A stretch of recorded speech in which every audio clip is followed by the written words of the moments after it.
بسم اللہ والصلاۃ والسلام علی رسول اللہ وعلی آلہ وصحبہ ومن اہتدی بہدی اما بعد۔ باب الشرکہ یا شریکہ والوکالہ، یہ شرکت کا باب ہے۔ شراکت جس کو کہتے ہیں، دو آدمی پارٹنر ہو کسی کام میں، کسی تجارت میں، کسی عمل میں، اور اجرت دونوں کے درمیان تقسیم ہو، چاہے جس شرط پر ہو، 50-50 ہو یا 40-60 ہو، 40% تم لوگے 60% ہم لیں گے۔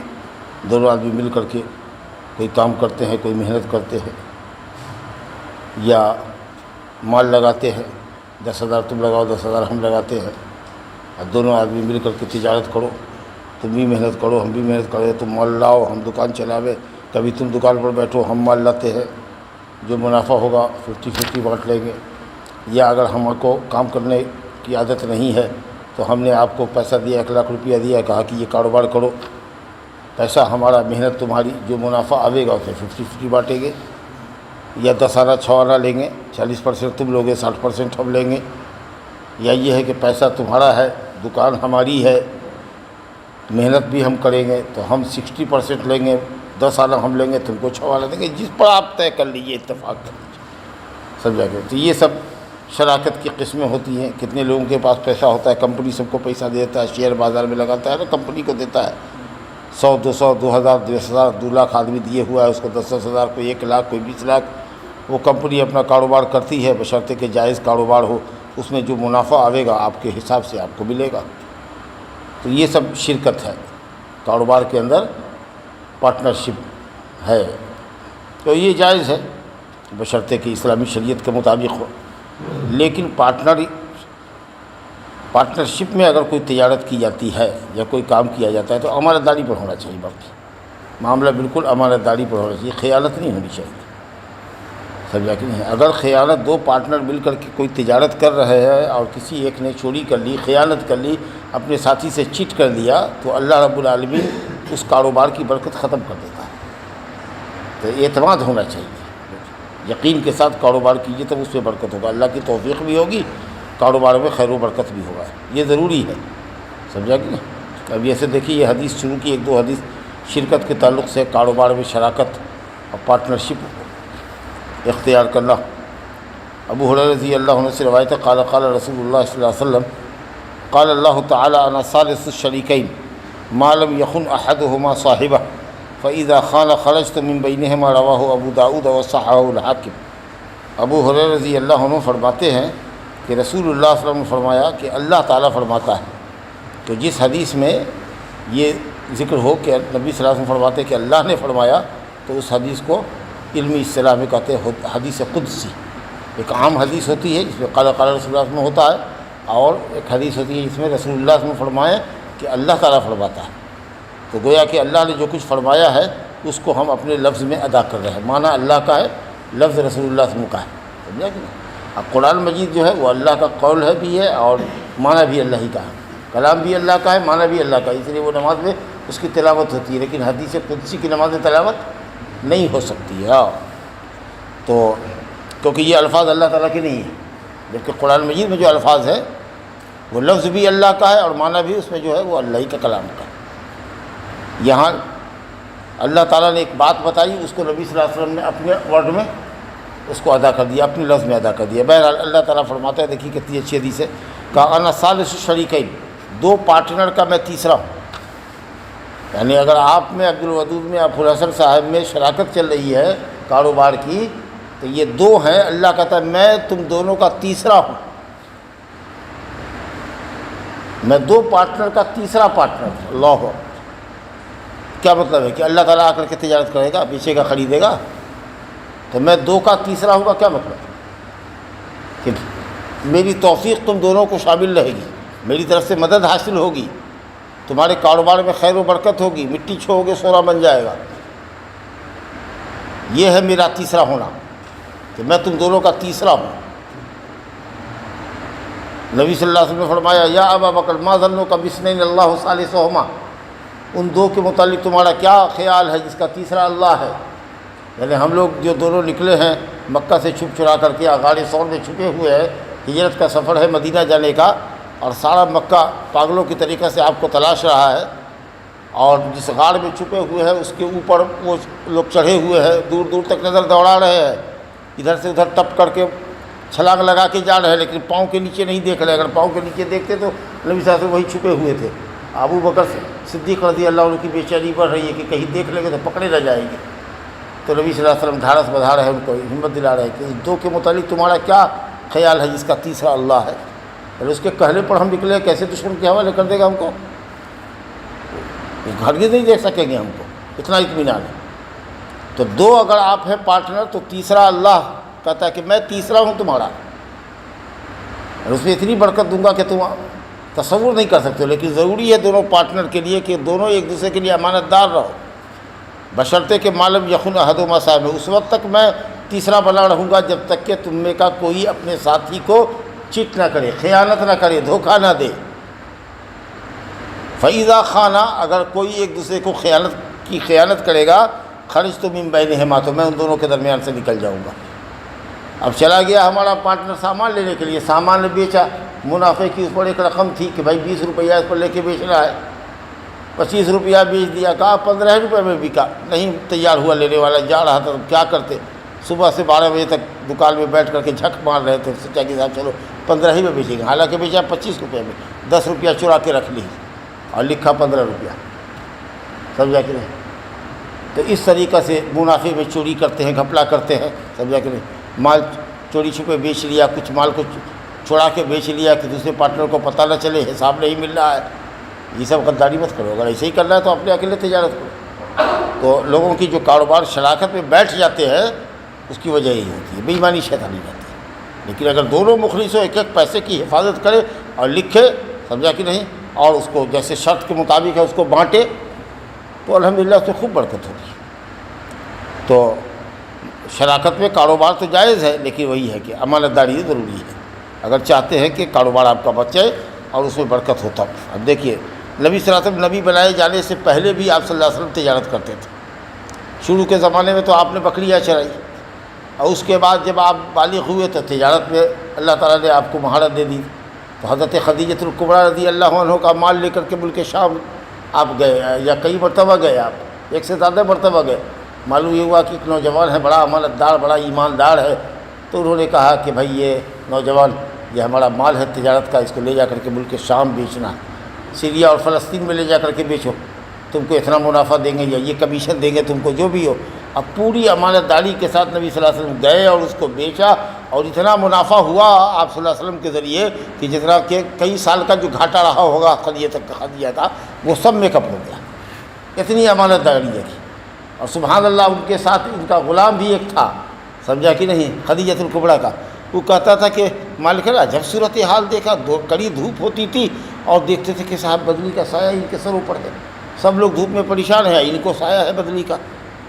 دیکھتے تھے کہ وہی سامان جو اپنے پاس ہے وہ دوسرے کے پاس بھی ہے، لیکن گڑاہک سب ادھر دوڑ رہا ہے، ادھر کوئی نہ جا رہا ہے، ایسا تو آدمی نہیں دیکھا۔ جب یہ امانت داری کا چرچا جب خوب عام ہوا، تب خدیجۃ الکبریٰ نے رشتہ بھیجا آپ کے چچا کے پاس، ابو طالب کے پاس، کہ اگر آپ پسند کریں تو میں آپ کے بھتیجے سے شادی کرنے کو تیار ہوں۔ حالانکہ وہ شادی شدہ خاتون تھی، لیکن شہر کی بہت عفیفہ پاک دامن عورت، اس گندے ماحول کے اندر ایک باوقار خاتون، سمجھا کہ نہیں، اور بہت مالدار عورت، اور ماشاء اللہ بہت نیک ثابت ہوئی، اور سب کچھ مال، سارا مال نبی صلی اللہ علیہ وسلم کے حوالے کر دیا۔ جب نبی بنائے گئے تو کہا کہ یہ میرا مال اور اللہ کے راستے میں خرچ کیجیے، سمجھا کہ نہیں۔ اور جتنا بیٹا بیٹی آپ کو ہوا اللہ تعالیٰ نے اسی سے دیا۔ جب تک وہ زندہ رہی کبھی آپ نے کوئی شادی نہیں کی۔ جب عمر شریف آپ کی 50 سال کی ہوئی یا ان کا انتقال ہوا، 25 سال کے آپ تھے، وہ اماں خدیجہ 40 سال کی تھی۔ جب آپ کی عمر 50 سال کی ہوئی تب ان کا انتقال ہوا۔ اس کے بعد دوسری بیوی سودا آئی، پھر تیسری حضرت عائشہ آئی، اس طریقہ سے یکے بعد دیگرے آپ نے 11 شادیاں کی پہلی بیوی لے کر کے۔ لیکن خدیجۃ الکبریٰ ایک بیوی اور کا انتقال ہو گیا تھا، زینب بنت خزیمہ کا، 9 بیویوں کو چھوڑ کر کے آپ دنیا سے رخصت ہوئے۔ بہرحال تو یہ آپ کی امانت داری تھی، اب وہ امانت داری اور صداقت سبب بنی کہ خدیجۃ الکبریٰ نے آپ کو، اس نوجوان کو اپنی شادی کے لائق سمجھا، اور آپ نے شادی کی اور بڑی برکت ہوئی، اب بڑی نیک بیوی تھی۔ تو خیر، کہنا یہ تھا کہ نبوت سے پہلے بھی نبی صلی اللہ علیہ وسلم تجارت کیا کرتے تھے. اسی زمانے میں آپ نے کبھی ایک صائب مخزومی نام کا آدمی ہے اس کے ساتھ شراکت کی تھی آپ نے. تو وہ صائب بھی آپ کے ساتھ بہت اچھا سلوک کرتا تھا اور آپ کا کیا کہنا. تو دونوں پارٹنر بڑے اچھے تھے جاہلیت کے دور میں. تو فتح مکہ کے سال، جس سال مکہ فتح ہوا ہے، اس سال وہ شخص آیا نبی صلی اللہ علیہ وسلم کے پاس ملنے کے لیے. تو وہ شخص جاہلیت میں نبی صلی اللہ علیہ وسلم کے اخلاق کریمانہ کی شہادت دیتا ہے کہ آپ کے ساتھ میری پارٹنرشپ تھی اور میں نے آپ کو بہت اچھا پارٹنر پایا. اتنا اچھا کوئی پارٹنر کسی کا ہو نہیں سکتا. تو آپ نے بھی اس کو کہا مرحبا، خوش آمدید اخی و شریکی، میرے بھائی، میرے پارٹنر، خوش آمدید، آؤ آؤ آؤ. سمجھا کہ نہیں؟ اور انہوں نے آپ کا کلمہ پڑھا. تو نبی صلی اللہ علیہ وسلم نے نبوت سے پہلے بھی تجارت کی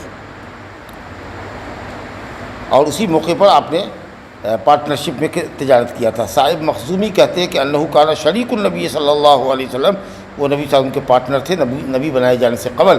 فجاء یوم الفتح، صاحب آئے فتح مکہ کے دن تو نبی صلی اللہ علیہ وسلم نے ان کو ویلکم کیا، کہا مرحبا مرحبا، خوش آمدید میرے بھائی، میرے شریک. تو اچھے پارٹنر کا آدمی اچھا ذکر کرتا ہے. کبھی کسی موڑ پر اگر پارٹنرشپ نہیں چلانا ہے، وہ کہے کہ بھائی ہمارا حساب کر دو، ہم اپنے دھندا کریں گے، ہمارے بچے سب ہو گئے ہیں، آپ بھی کہیے کہ ہاں ٹھیک ہے. تو تال میل سے دونوں الگ ہو گئے لیکن تعلقات اچھے رہے. یہ نہیں کہ مارا پیٹی ہوئی یا بے ایمان تم بے ایمان تو تم بے ایمان، یہ کیفیت نہیں ہوئی.